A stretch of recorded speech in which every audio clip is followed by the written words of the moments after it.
langkah pencegahan penyebaran virus COVID-19. Pertama, kerapkan mencuci tangan anda.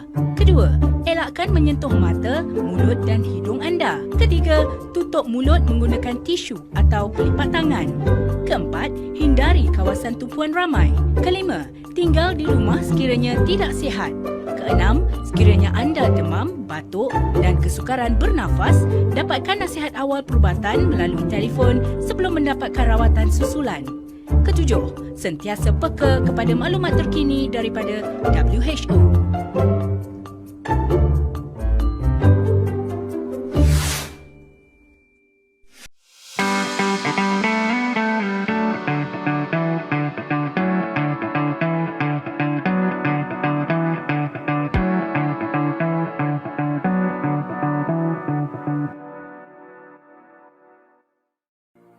Selamat datang ke ibadah dalam talian Faith Christian Center. Sebentar sahaja lagi, kita akan memulakan ibadah hari ini. Untuk menikmati ibadah yang hidup dan berkuasa, ikutilah panduan berikut. Siapkan hati anda dengan minda yang benar, iaitu beribadah. Berpakaianlah seperti anda beribadah di gereja. Elakkan daripada melakukan aktiviti lain sepanjang ibadah. Pastikan telefon anda dalam keadaan mod senyap. Bernyanyilah dengan suara kuat, bersukacitalah sambil bertepuk tangan dan mengangkat tangan semasa pujian dan penyembahan. Memberi respon terhadap firman Tuhan dengan mengatakan amin. Anda juga digalakkan untuk mencatat nota. Selamat beribadah. Shalom dan salam sejahtera jemaat yang dikasihi Tuhan. Mari kita memberikan salam di antara satu sama lain dengan ucapan salam virtual dengan menundukkan badan kita kepada skrin masing-masing. Apa kabar? Saya harap kita semua sehat. Mari kita semua berdiri, kita mau memulai ibadah kita. Saudara-saudari, Tuhan beserta kamu. Saya gembira bila mereka berkata kepada saya, "Hai, marilah kita menyanyi kepada Tuhan." Allah itu Roh. Kemuliaan kepada Allah Bapa, Anak dan Roh Kudus. Amin. Mari kita semua berdoa bersama-sama. Ya Allah yang Maha Kuasa, semua hati manusia terbuka di hadapan Tuhan. Semua keinginannya diketahui oleh-Mu dan daripadamu, tiada rahsia yang tersembunyi. Sucikanlah niat hati kami dengan ilham Roh Kudus-Mu, supaya kami boleh mengasihi-Mu dengan sempurna dan memuliakan nama-Mu yang kudus dengan selayaknya, melalui Yesus Kristus Tuhan kami. Amin.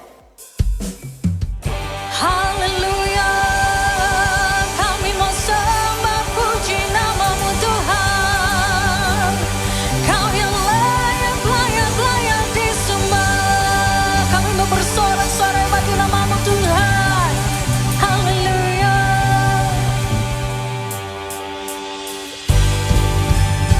Mari tepuk tangan sama-sama.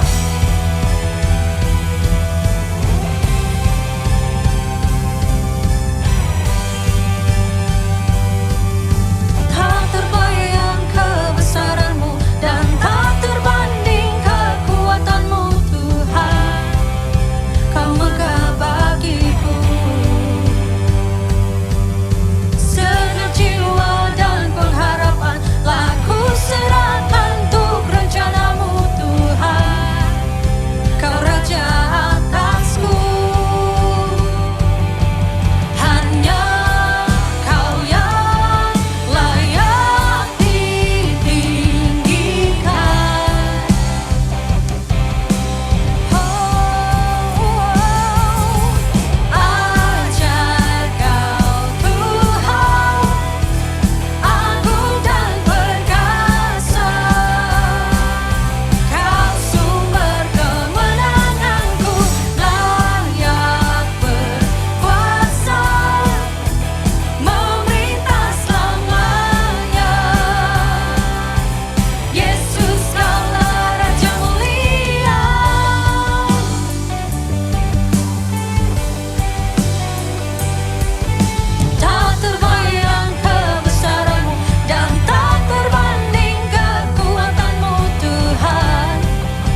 Terima kasih oh Tuhan atas anugerah-Mu di dalam hidup kami Tuhan. Kami rindu hadirat-Mu.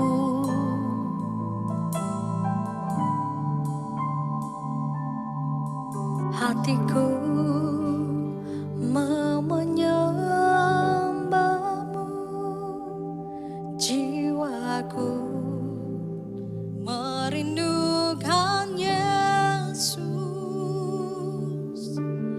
Hanya Kau Tuhan dan Rajaku, ku sembah Kau Allahku.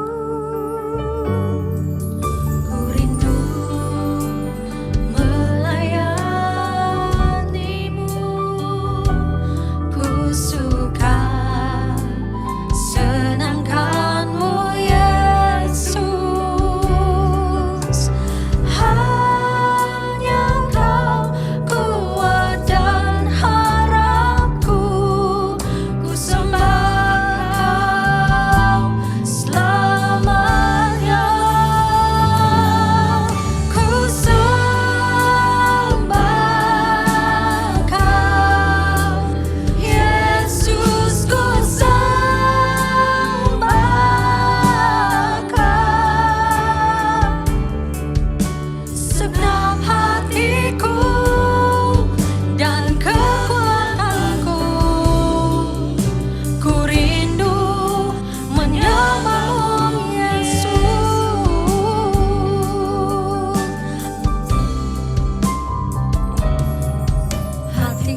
segenap hatiku dan kekuatanku. Ku rindu menyembahmu, Yesus. Ku sembah Kau, Yesus. Ku sembah Kau,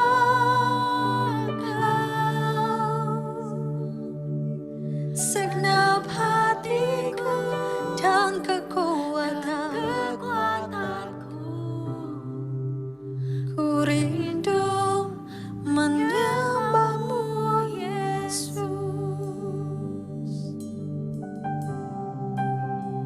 Segenap hati menyembahmu, Tuhan. Segenap hati menaikkan pujian. Oh, haleluya, haleluya. Bapa kami di surga, kami bersyukur karena diberikan kesempatan untuk beribadah bersama-sama pada waktu ini. Semuanya Tuhan karena anugerah dan kebaikan-Mu yang berlimpah-limpah ke atas kami. Bapa, kami bersyukur untuk ulang tahun ke-58 pembentukan Malaysia melalui gabungan Tanah Melayu, Sabah dan Sarawak. Terima kasih Tuhan karena Engkau yang merahmati kami dengan kedamaian dan juga berkat. Kami berdoa Bapa di surga Tuhan, supaya berkat-Mu ya Tuhan terus melimpah-limpah ke negara kami. Kami mohon supaya kiranya Engkau Tuhan yang terus memberkati negara kami dengan kedamaian dan kemakmuran, di mana setiap suku kaum dapat hidup dengan harmoni dan penuh dengan perpaduan. Berkati negara kami ya Tuhan, dengan pemimpin-pemimpin yang menghormati Engkau, melakukan kebenaran dan keadilan. Berkati pemimpin-pemimpin kami juga, supaya hikmat dan kecekapan dalam mentadbir dan memerintah negara kami. Kami menyerahkan negara kami Malaysia ke dalam tangan-Mu, dan biarlah kehendak-Mu terjadi dalam negara kami Malaysia. Amin. Kami juga Tuhan berdoa untuk gereja-gereja di seluruh Malaysia, agar terus menjadi berkat bagi negara kami Malaysia. Gereja-Mu Tuhan menjadi berkat dalam hal menegakkan keadilan dan kebenaran. Gereja-Mu ya Tuhan menjadi saluran berkat bagi membantu orang-orang yang dalam keperluan, baik fizikal maupun kerohanian. Gereja-Mu lah Tuhan yang menjadi berkat dalam membela orang yang tertindas dan terasing. Gereja-Mu lah Tuhan yang terus menjadi teladan dalam kesatuan, kasih, dan dengan demikian nama Yesus Kristus dimuliakan. Terima kasih Bapa, dalam nama Tuhan Yesus Kristus kami berdoa. Amin. Shalom saudara-saudari, kita bersyukur karena kita dapat bertemu lagi dalam ibadah pada hari ini. Masih belum terlewat untuk saya mengucapkan Selamat Hari Malaysia. Dan Anda boleh katakan kepada kiri kanan kamu, Selamat Hari Malaysia. Dan kami juga mengucapkan selamat datang bagi mereka yang pertama kali mengikuti ibadah dalam talian kami. Semoga sepanjang ibadah ini Anda akan diberkati dan Anda akan dikuatkan melalui setiap program yang kami adakan sepanjang ibadah dalam talian ini. Dan mari kita menyambut satu sama lain. Kan? Kita sambut sesama lain dengan menaip shalom dan selamat datang, ataupun katakan saja apa-apa yang terlintas dalam fikiran Anda hari ini. Dan mari kita menyambut sesama lain melalui chat room kita sekarang.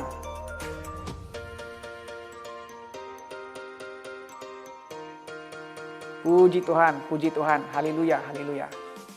Nah, ada beberapa pengumuman yang saya mau beritahu kepada saudara-saudari. Pengumuman yang pertama ialah persekutuan doa bulanan kita melalui Zoom akan diadakan pada 27 September, hari Isnin, 8.30 malam. Sekali lagi saya ingatkan, 27 September, hari Isnin, 8.30 malam. Nah, Anda semua dijemput dan juga jangan lepaskan peluang berdoa bersama dengan saudara seiman pada hari itu. Persekutuan doa ini sangat penting bagi sebuah gereja karena persekutuan doa dapat mendorong dan meneguhkan iman sesama kita. Dan lebih penting lagi adalah ia dapat mempersatukan kita sebagai tubuh Kristus.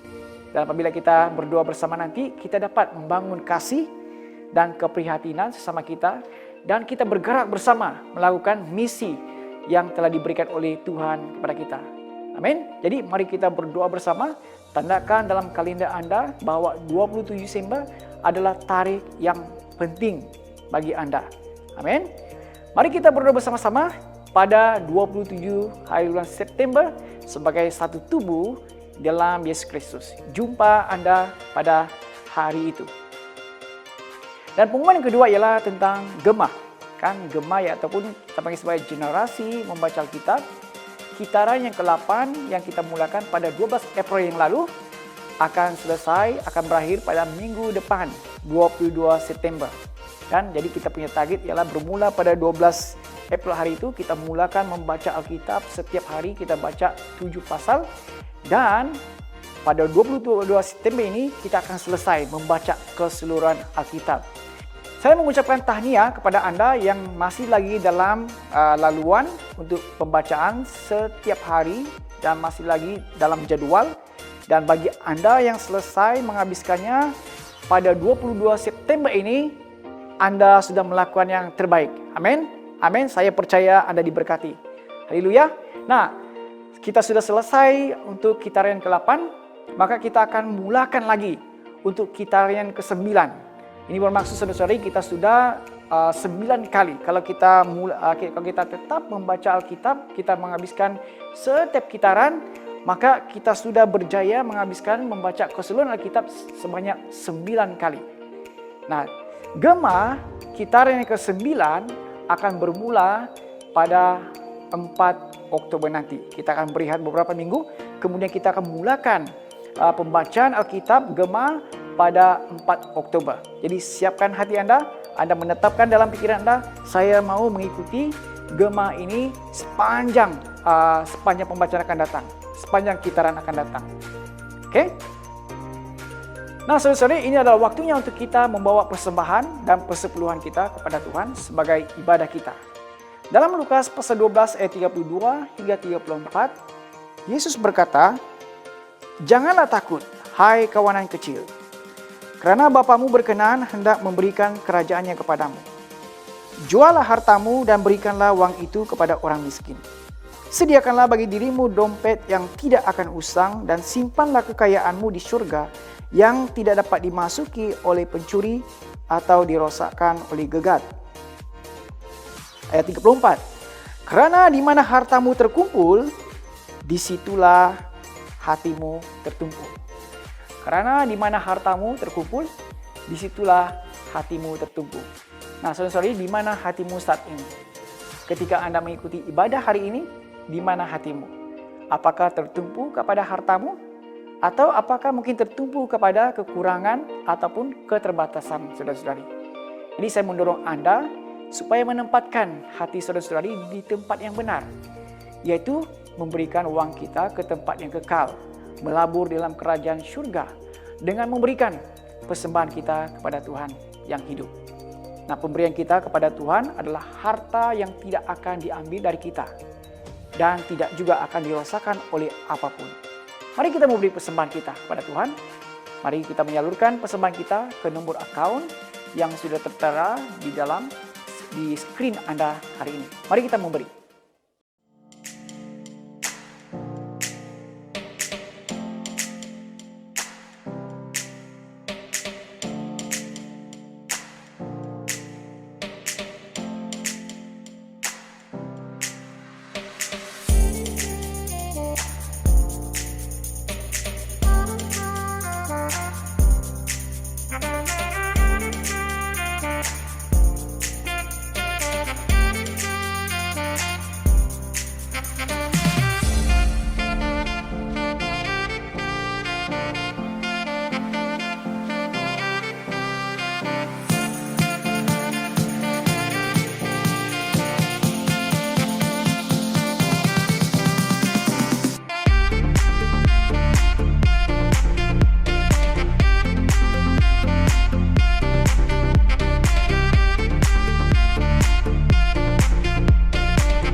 Mari kita berdoa bersama-sama persembahan dan persepuluhan yang sudah kita berikan kepada Tuhan. Tuhan, Engkau besar dan berkuasa, mulia, indah, serta agung.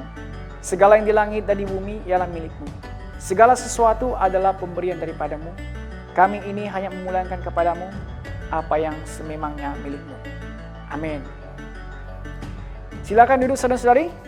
Minggu ini kita akan dilayani oleh Reverend Kenan Chin Pitwood dalam firman Tuhan.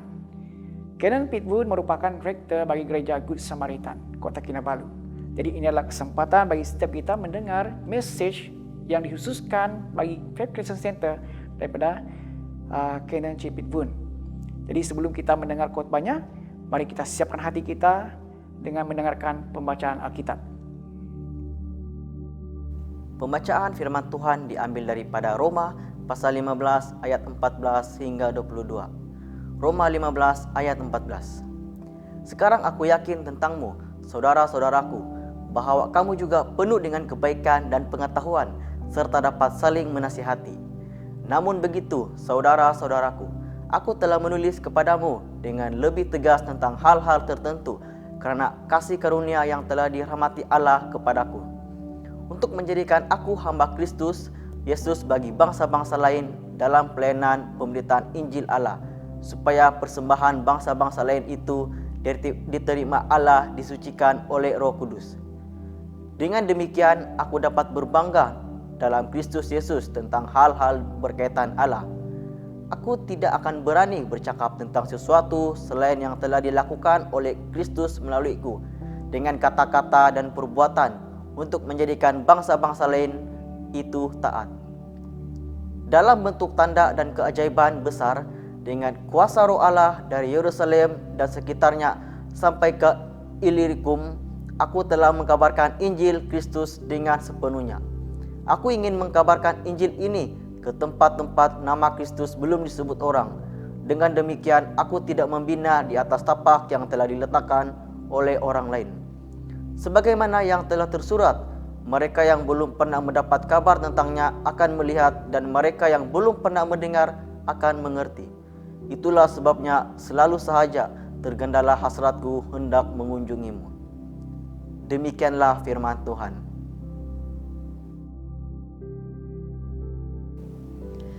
Mari jemaat Tuhan, mari kita semua berdiri untuk pembacaan Injil. Injil Kudus dari Tuhan kita Yesus Kristus menurut Yohanes pasal yang keempat, ayat yang ke-46 hingga yang ke-54. Bersama, kemuliaan kepadamu Tuhan Yesus. Yohanes pasal yang keempat, ayat yang ke-46. Selepas itu, Yesus pulang ke Kana di Galilea, yaitu tempat dia mengubah air menjadi air anggur. Seorang pegawai kerajaan di situ mempunyai anak lelaki yang sedang sakit di Kapernaum. Apabila pegawai itu mendengar tentang kedatangan Yesus ke Galilea dari Yudea, dia pun pergi berjumpa dengan Yesus. Dia meminta Yesus datang ke Kapernaum untuk menyembuhkan anaknya yang sakit tenat dan hampir maut. Tetapi Yesus berkata, "Kalau kamu semua tidak melihat mujizat dan hal-hal luar biasa, tidaklah kamu percaya." Pegawai itu merayu, "Tuan, datanglah segera sebelum anakku mati." Yesus pun berkata, "Pergilah, anakmu akan sembuh." Pegawai itu percaya akan kata-kata Yesus lalu pergi. Dalam perjalanannya ke rumah, hambanya datang memberitahu bahwa anaknya itu telah sembuh. Apabila pegawai itu bertanya bila anaknya mula pulih, mereka menjawab, "Kemarin pada jam ke-7 dia tidak demam lagi." Bapa anak itu teringat bahwa pada waktu itulah Yesus telah berkata, "Anakmu akan sembuh." Dengan demikian, pegawai itu dan seluruh keluarganya percaya kepada Yesus. Itulah mujizat Yesus yang kedua dilakukannya di Galilea setelah tiba di situ dari Yudea. Inilah Injil Kristus.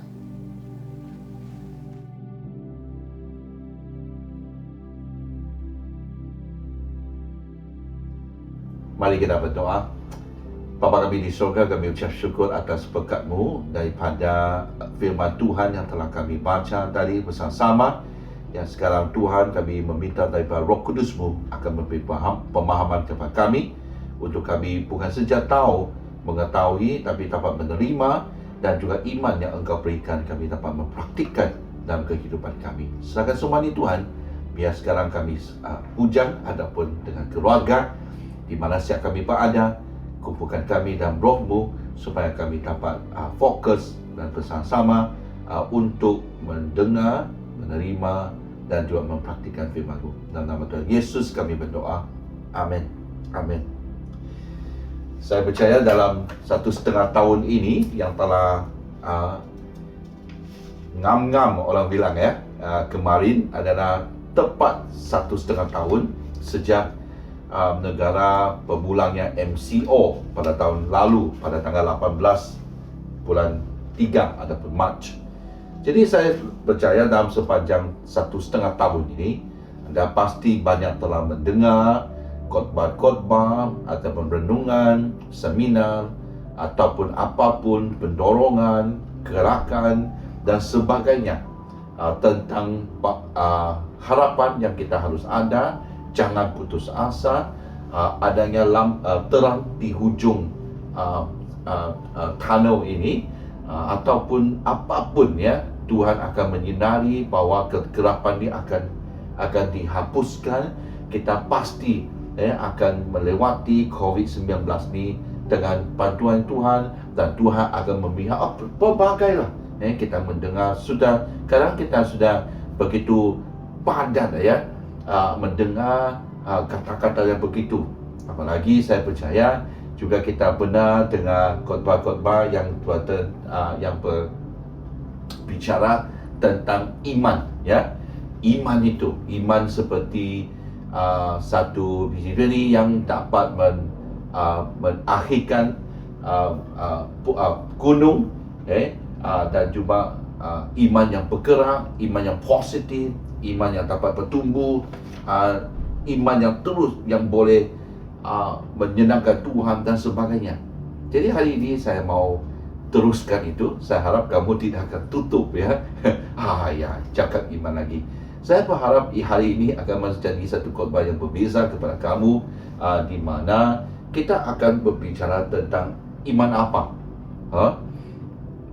Itulah kita banyak sudah mendengar kan. Akhirnya kita harus tanya lagi. Kita harus tanya juga iman apa. Sebab banyak ataupun seringkali kita mendengar sesuatu, berhenti di sana. Nanti kita mau lagi, kita dengar lagi.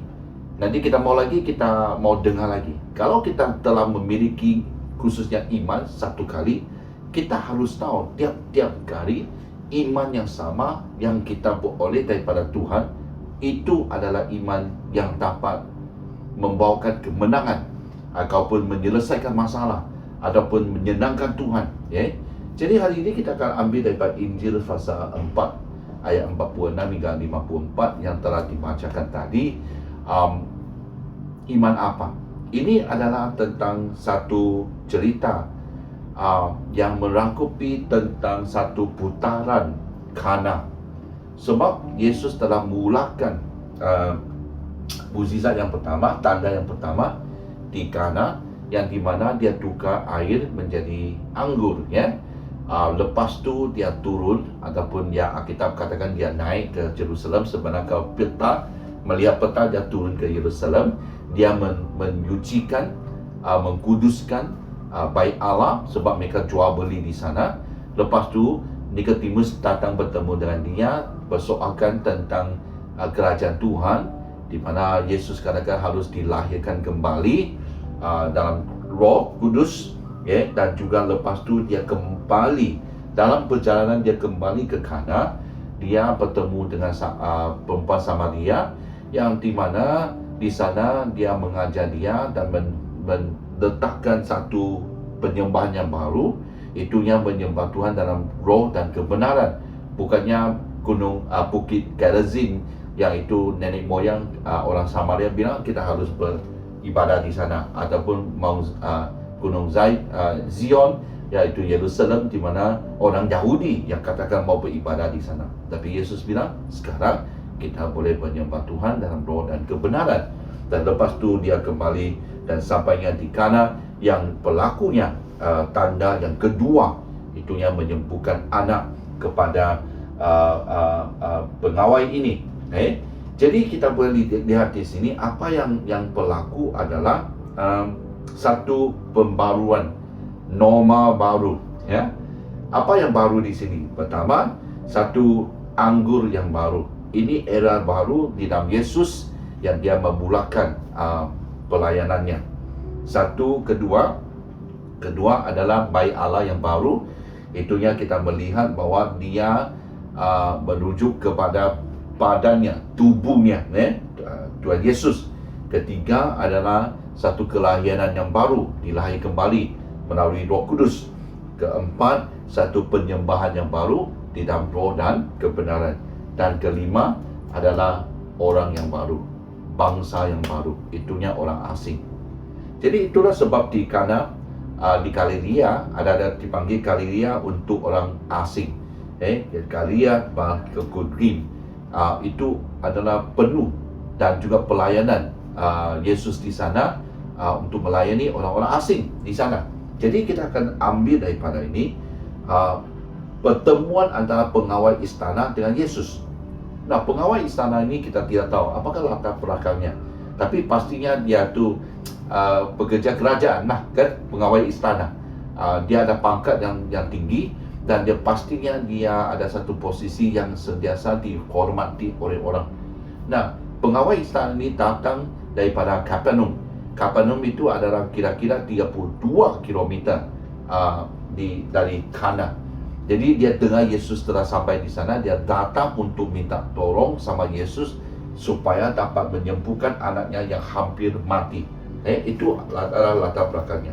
Jadi kita boleh tahu di sini yang tanda yang pertama adalah permintaan daripada seorang mama, ibu, minta Yesus.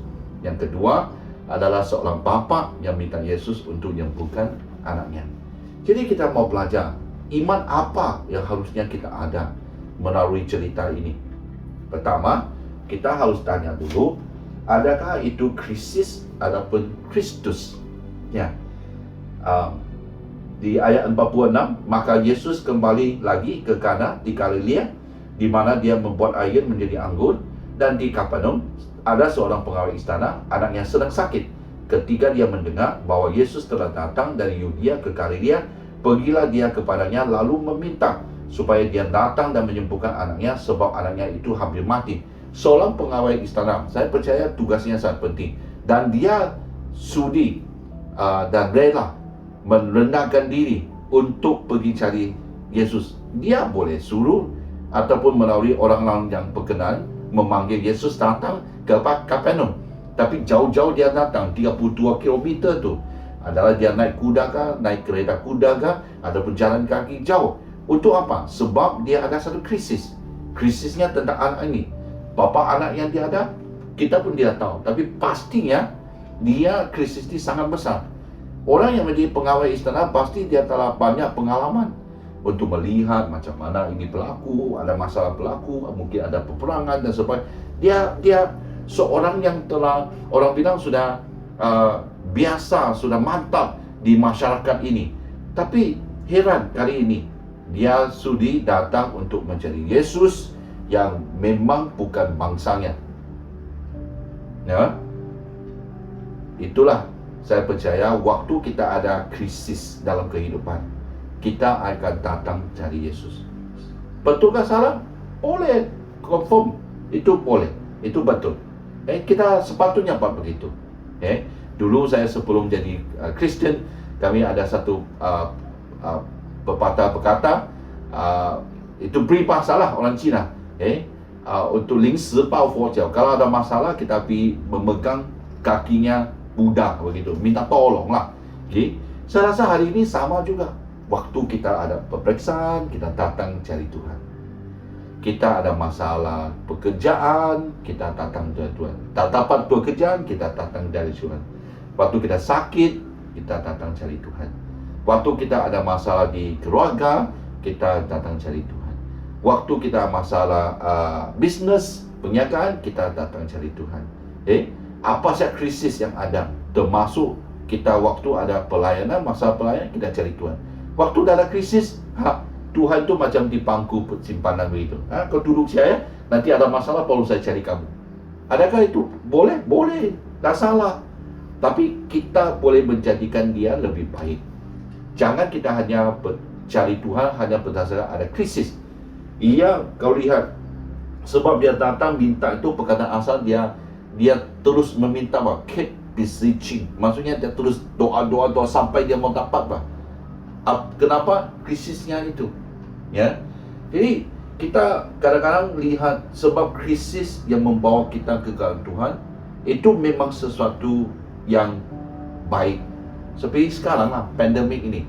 Kita puji Tuhan sebab ada krisis begini yang berlaku. Masalah sekarang ini yang membuat kita mungkin lebih rapat, lebih dekat. Seharusnya, bukan mungkin ya, seharusnya kita lebih rapat dan dekat kepada Tuhan. Tapi itulah, kalau kita tidak gagal melihat bahwa krisis itu krisis saja, kita gagal melihat di belakang krisis ini, tujuannya adalah membawa kita menuju ke Yesus, kita akan putus asa. Kebelakangan ini ada kalimat katakan, bagus Yesus datang sekarang, aku dah mau hidup lah, aku mau mati saja.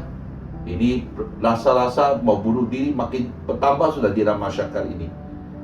Sebab mereka kasih tahu mereka ada terang di hujung jalan ini, mereka gagal, mereka merasa terang itu jauh betul.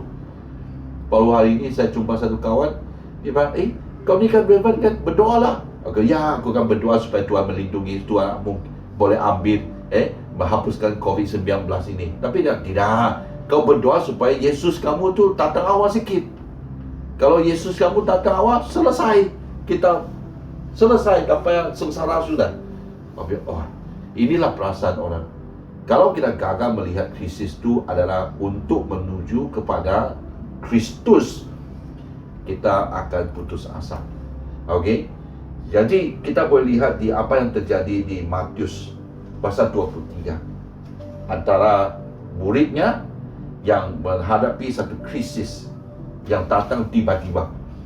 Ayat 23, lalu Yesus naik ke dalam perahu dan murid-muridnya pun mengikutinya. Sekonyong-konyong mengamuklah angin ribut di danau itu, sehingga perahu itu ditimbus gelombang, tetapi Yesus tidur. Maka datanglah murid-muridnya membangunkan dia. Maka katanya, Tuhan tolonglah, kita binasa. Dia berkata kepada mereka, mengapa kamu takut, kamu yang kurang percaya? Lalu bangunlah Yesus menghadik angin dan danau itu, maka danau itu menjadi teduh sekali. Dan heranlah orang-orang itu, katanya orang apakah dia ini, sehingga angin dan danau pun taat kepadanya. Jadi dia lihat di sini satu krisis yang telah membawa murid-murid ini pada waktu itu takut. Itulah mereka cari, macam mana? Ini kita mau mati sudah, tolonglah. Yesus bilang, kenapa kamu begitu? Kenapa? Di mana iman kamu tu? Dia menghadik angin itu. Ini adalah orang ada melihat bilang ini storm of life. Ini angin kencang, angin ribut kehidupan. Apapun, dia adalah satu angin yang datang tiba-tiba. Mereka ni dilanda sesuatu yang di luar jangkauan mereka, yang di luar batas mereka. Mereka tidak pernah melihat perkara ini. Kau harus ingat, mereka ni nelayan tu, mereka harus tahu tu. Tapi waktu itu kenapa mereka takut? Kan dulu mereka juga menangkap ikan di Galilea. Kenapa mereka masih takut? Sebab datangnya tiba-tiba, dan mungkin kali itu ada yang terbesar. Seperti sekarang lah, tak pernah kita lihat COVID-19. Tapi kalau kita melihat di belakang COVID-19 ini adalah Kristus yang berkuasa, kita tidak akan takut. Sebab kita tahu Yesus berada di sana. Sampainya murid ni, siapa ni? Masa kau tidak tahu siapa aku? Mereka gagal mengetahuinya, gagal kenalnya, sebab mereka bilang, wah, siapa ini? Sampai angin, dia pun boleh menghadik, dia pun boleh menentukannya. Maksudnya sebelum itu mereka tidak pernah melihat. Itu yang membuat mereka gagal mengetahui siapakah Yesus pada waktu itu. Jadi hari ini kita lihat krisis seharusnya membawa kita untuk mengalami Yesus dengan lebih mendalam. Kan krisis ini yang membuat kita lebih pandai sudah sekarang. Macam saya sekarang buat recording bukan talenta saya. Tak pernah aku mau fikir mau buat recording. Sekarang sebab krisis ini, pandai sudah. pandai buat editing, pandai buat recording, semua tu. Semua ini adalah English bilang unmerited grace yang tidak pernah kita pakai. Walaupun tahu hanya tahunnya ada kasih karunia, tapi kita tidak pernah pakai. Hanya krisis yang membuat kita, rupanya Yesus ada jauh lebih daripada apa yang saya sangka. Jadi untuk pengawal istana ni, dia datang cari Yesus sebab ada krisis. Mungkin kalau anaknya tak sakit, dia bukan datang cari Yesus tu.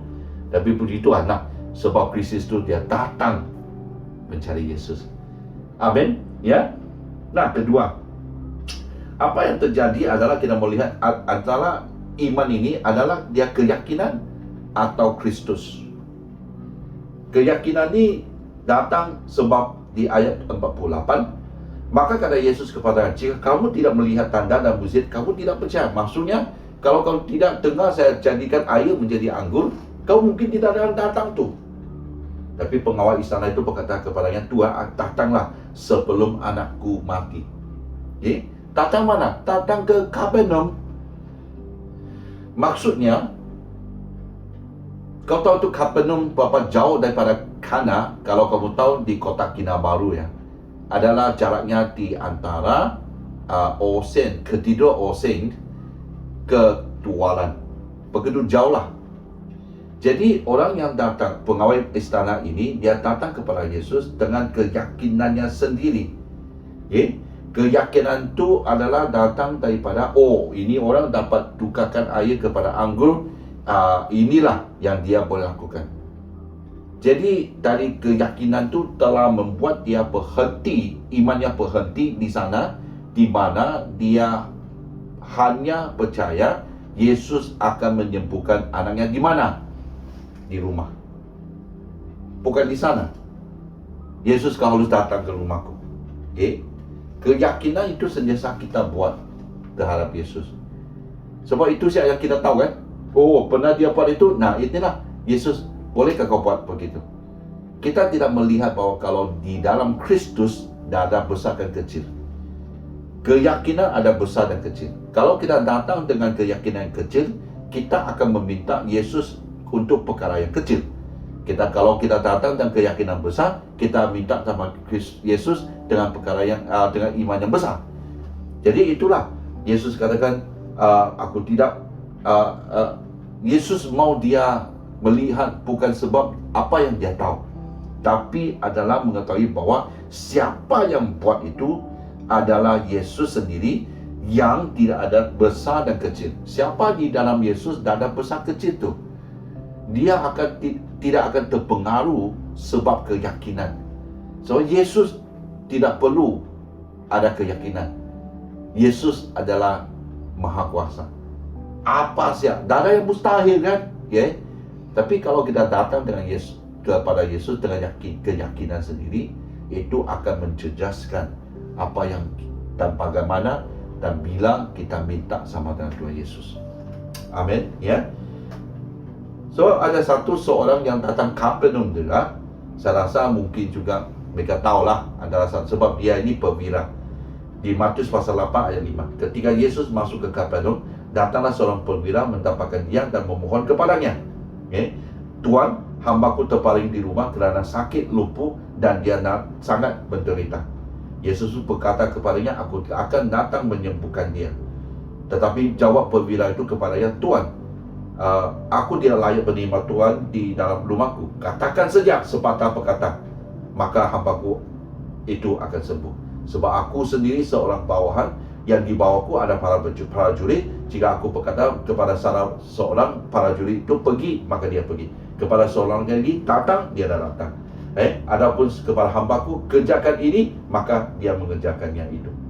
Setelah Yesus mendengar hal ini, heranlah dia dan berkata kepada mereka yang mengikuti dia, aku berkata kepadamu, sesungguhnya iman sebesar ini tidak pernah aku jumpai pada seorang pun di antara orang Israel.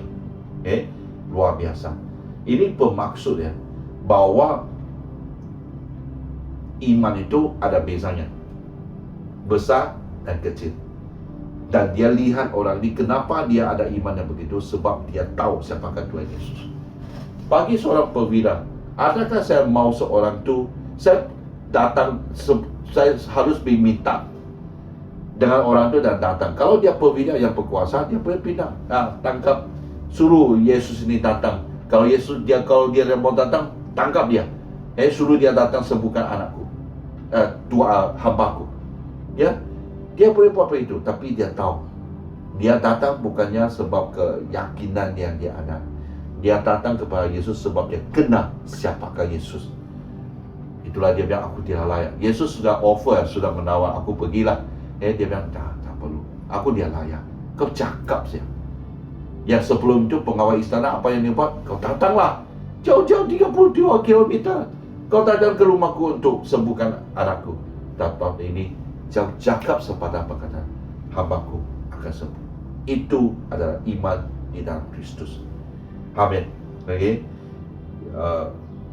Itulah dalam kehidupan kita ada bezanya. Kalau kita gagal mengetahui iman apakah yang kita ada. Jadi poin ketiga yang terakhir saya kongsikan, iman apa itu adalah Kristus. Iman yang kita harus ada adalah di dalam Kristus. Adalah Kristus. Imannya Kristus. Berjenis Kristus. Maksudnya apa di sini? Di ayat 50, di Yohanes pasal 4 ayat 50, kata Yesus kepadanya, pergilah anakmu hidup. Orang itu percaya akan perkataan yang dikatakan Yesus kepadanya, lalu dia pergi. Ketika dia masih di tengah jalan, hamba-hambanya telah datang kepadanya dengan kabar bahwa anaknya hidup. Dia bertanya kepada mereka, pukul berapa anak itu mulai sembuh? Jawab mereka, kemarin siang pukul 1 demamnya hilang. Maka teringatlah ayat itu, bahwa pada saat itulah Yesus berkata kepadanya, anakmu hidup. Lalu dia pun percaya, dia dan seluruh keluarganya. Dan itulah tanda kedua yang dibuat Yesus ketika dia pulang dari Yudea ke Galilea. Jauh kan? Tapi anaknya telah sembuh waktu Yesus bilang dia akan sembuh. Okey? Jadi apa yang kita lihat di sini adalah ayat 53. Apakah di belakang krisis ini, apa yang terjadi ini adalah membawa keselamatan kepada dia, kepada anaknya, kepada keluarganya. Jadi hari ini iman yang kita harus ada, yang di dalam Kristus. Kadang kita kata, oh, iman saya di dalam Kristus. Apa maksudnya? Adalah kau tahu bahwa kamu telah diselamatkan di dalam Kristus, di dalam Yesus. Yohanes pasal 3 ayat 16. Kerana begitu besar kasih Allah akan dunia ini, sehingga dia telah mengkaruniakan anaknya yang tunggal, supaya setiap orang yang percaya kepadanya tidak binasa, melainkan beroleh hidup yang kekal. Amin. Puji Tuhan. Kalau kita tahu ini, kebenaran ini, kita tahu iman kita adalah di dalam Kristus. Dan di Markus pasal 11 ayat 22, saya hanya bacakan yang awal itu, Yesus menjawab mereka, percayalah kepada Allah. Perkataan asas di sini adalah have faith in God. Kau harus ada iman di dalam Allah. Maksudnya imanmu di mana? Di dalam Allah. Percayalah kepada Allah. Itu yang akan membuat, sebab lepas tu dia bilang, kalau kau ada iman begitu, kau boleh suruh gunung ini dan tercampak di dalam laut. Luar biasa. Tapi mungkin kau bilang, mana ada terjadi, sebab iman yang kita ada belum matang, belum sempurna di dalam Kristus. Amin. Jadi kita harus belajar, saudara-saudari. Iman berjenis krisis, bagus ke tidak? Bagus. Tapi boleh jadi lebih baik. Iman yang berdasarkan keyakinan, bagus ke tidak? Bagus. Tapi dia boleh menjadi lebih baik. Itunya iman yang bukan saja lebih baik, yang terbaik. Di mana? Di dalam Kristus. Amin. Saya kongsikan pengalaman saya di Galilea, sebab terpaksa, sebab ini kan cerita dan Galilea. Bersyukur saya dapat pergi melawat di Jerusalem 2 kali. Kali pertama itu saya berdoa supaya Tuhan akan menunjukkan apa yang terjadi dalam Injil itu akan terjadi juga dalam perjalanan kita, lawatan kita, kami di sana. Aku berdoa terutama di Galilea. Tuhan, inilah tempat-tempat yang paling banyak Yesus peristiwa-peristiwa tentang pelayanan Tuhan Yesus. Tunjukkan kepada saya. Aku tidak mau lihat tempat-tempat itu supaya saya dapat mengalami apa yang dalam Alkitab.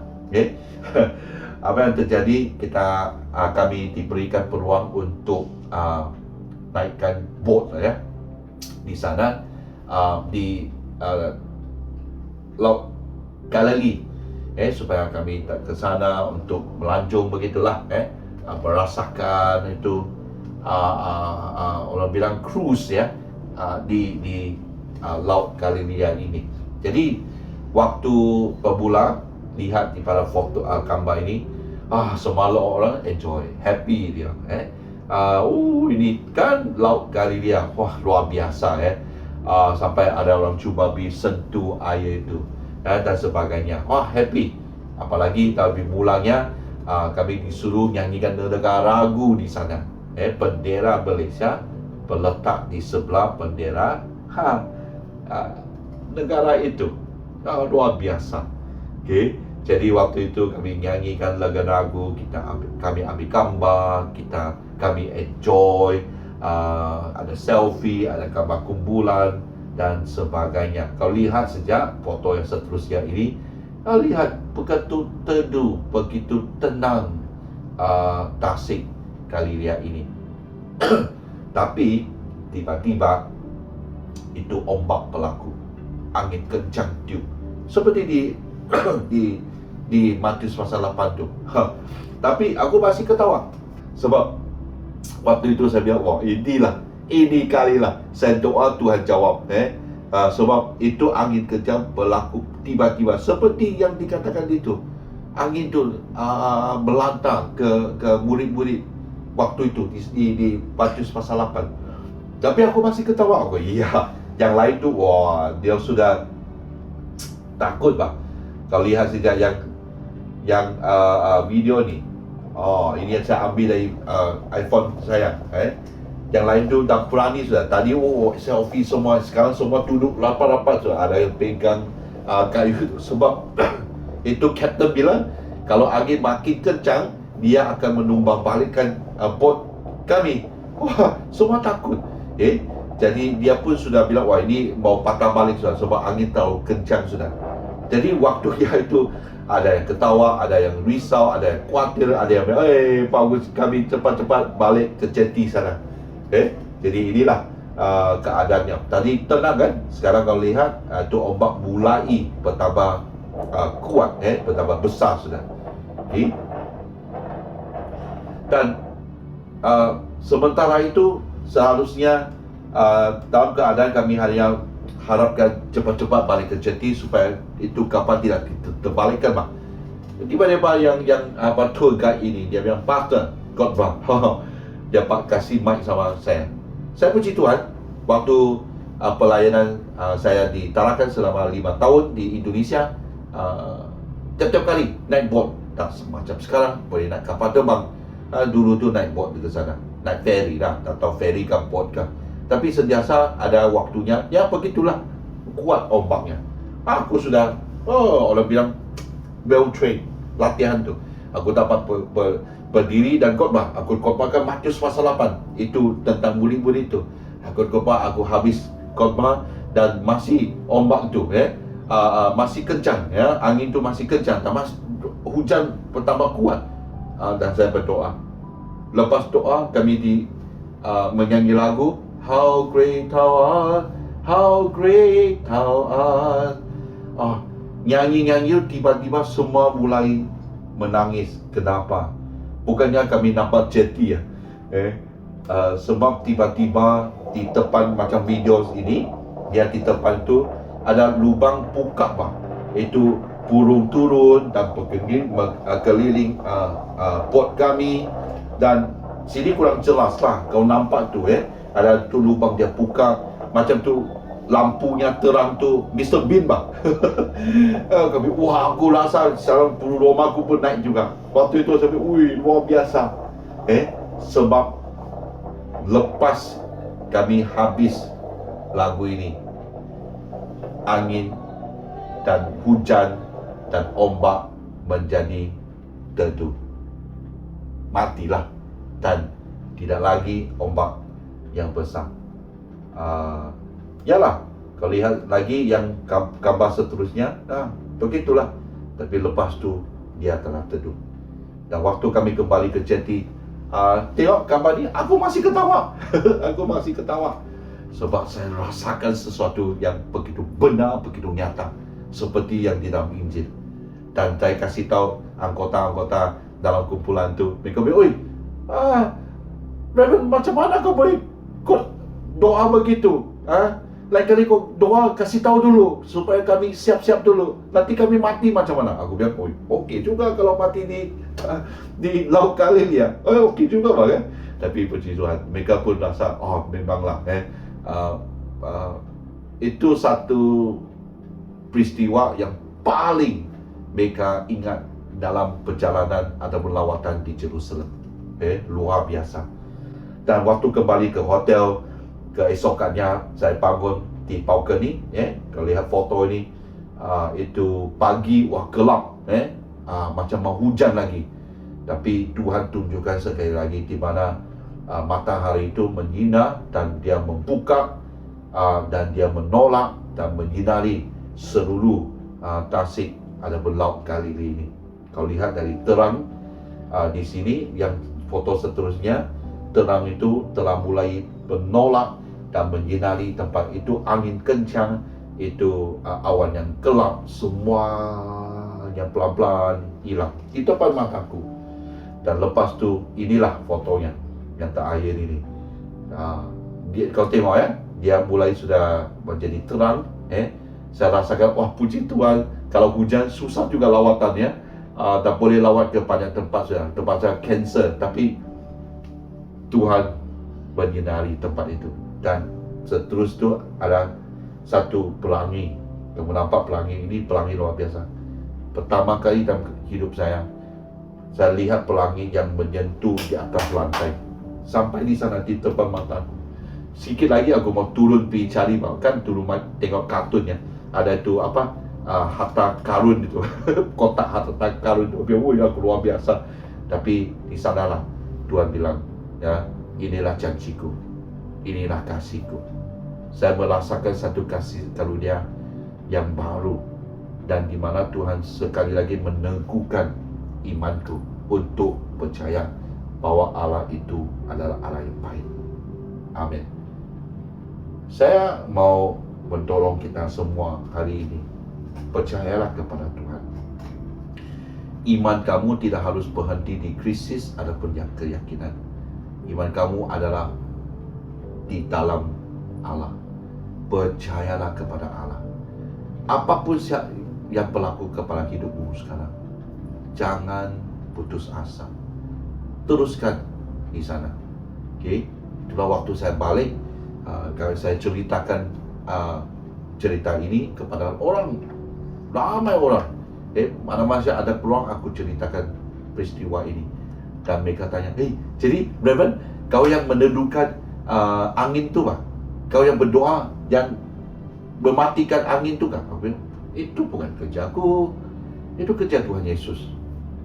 Tak payah saya susah payah, itu kerja Yesus. Jadi ada satu lagi tanya ke belakang ini, jadi Reverend, kau ada turun dan jalan di atas air kah? Aku bilang, tak perlu, sebab Yesus di atas perahu sudah. Kenapa kau mau kasih keluar? Kenapa saya bersusah payah aku keluar untuk jalan di atas air? Yang saya tahu adalah selalu pastikan saya berada di perahu yang sama, yang di mana Yesus berada. Dan itulah Yesus katakan, kalau kita sentiasa berada di dalam Dia, Dia akan berada di dalam kita. Amin. Dan saya akan pastikan bahwa bukan saja aku di sana, adalah Yesus berada di perahu yang saya berada. Itu akan mengubah hidupmu. Hari ini kalau kita bersusah payah, bercerit payah untuk buat apa saja, kalau dalam bahagian itu tampaknya Yesus, kita sentiasa hanya menghadapi perkara itu dengan apa yang kita tahu tentang Kristus dan keyakinan. Tapi waktunya Yesus ada di dalam perkara itu yang kamu hadapi, kamu tahu iman yang kamu ada yang akan membuat Yesus memberi penyelesaian kepada kamu. Amin. Saya berharap dan mendorong teruskan percaya kepada Tuhan bahwa inilah satu keadaan yang kita hadapi sekarang. Itu yang akan membuat kita menceritakan kepada cucu-cucu kita 30 tahun, 40 tahun dari sekarang apa yang kita alami dalam COVID-19 ini. Seperti tatuk-tatuk nenek kita yang ceritakan tentang peperangan dunia, perang dunia itu. Oh, dulu macam mana. Kami tidak dapat tahu, hanya mereka yang mengalami. Hari apa yang kami alami itu akan menjadi satu kesaksian kepada generasi yang akan datang. Amin. Pastikan ada Tuhan berada di perahu kamu. Mari kita berdoa. Bapa kami di surga, kami ucap syukur sebab Engkau baik. Tolonglah kami Tuhan supaya kami tidak akan khawatir, takut. Hanya kami mau memastikan kami berada di perahu di mana Yesus berada. Kuatkan iman kami, iman yang berada di dalam Yesus.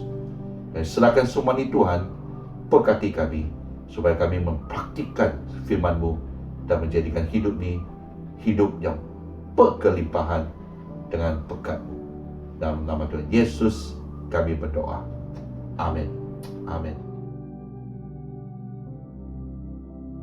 Saya percaya kita semua diberkati oleh pemberitaan firman Tuhan. Mari kita meneguhkan iman dengan mengakui iman Naisin bersama-sama. Mari kita semua berdiri. Bersama-sama, saya percaya kepada Allah yang Esa, Bapa yang Maha Kuasa, pencipta langit dan bumi, yang dapat dilihat dan yang tidak dapat dilihat. Saya percaya kepada Tuhan Yesus Kristus, Anak Tunggal Allah, yang kekal diperanakan oleh Bapa, Allah daripada Allah, terang daripada terang, Allah benar daripada Allah benar. Dia diperanakan bukan dijadikan sebab dia satu dengan Bapa. Maka segala sesuatu dijadikan olehnya untuk kita manusia dan untuk keselamatan kita. Dia turun dari syurga dan oleh kuasa Roh Kudus dia dilahirkan oleh anak darah Maria dan menjadi manusia. Kerana kita dia disalibkan semasa pemerintahan Pontius Pilatus. Dia menderita, disiksa sampai mati, lalu dikuburkan. Pada hari yang ketiga dia bangkit pula menurut yang dinubuatkan dalam Alkitab, lalu dia naik ke syurga. Dia duduk sebelah kanan Bapa. Dia akan datang kembali dalam kemuliaan untuk menghakimi baik orang yang masih hidup maupun orang yang sudah mati, dan kerajaannya tidak akan berkesudahan.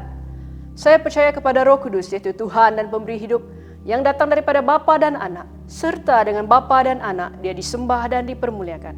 Dia telah berfirman melalui nabi-nabi. Saya percaya kepada gereja sedunia yang kudus, dan daripada rasul-rasul itu saya mengaku satu baptisan akan mendatangkan pengampunan dosa. Saya menantikan kebangkitan orang mati dan kehidupan dalam dunia yang akan datang. Amin. Saudara dan saudari di dalam Kristus, mari kita terima berkat daripada Allah. Sentosa Allah yang melebihi pengertian manusia memeliharakan hati dan jiwa kamu di dalam pengetahuan dan kasih Allah dan anaknya Yesus Kristus Tuhan kita. Dan berkat Allah yang Maha Kuasa, Bapa, Anak dan Roh Kudus berserta dengan kamu dan tinggal serta dengan kamu sampai selama-lamanya. Amin. Saudara-saudari, pergilah dengan damai sejahtera dan layanilah Tuhan. Sama-sama kita katakan dalam nama Kristus. Amin.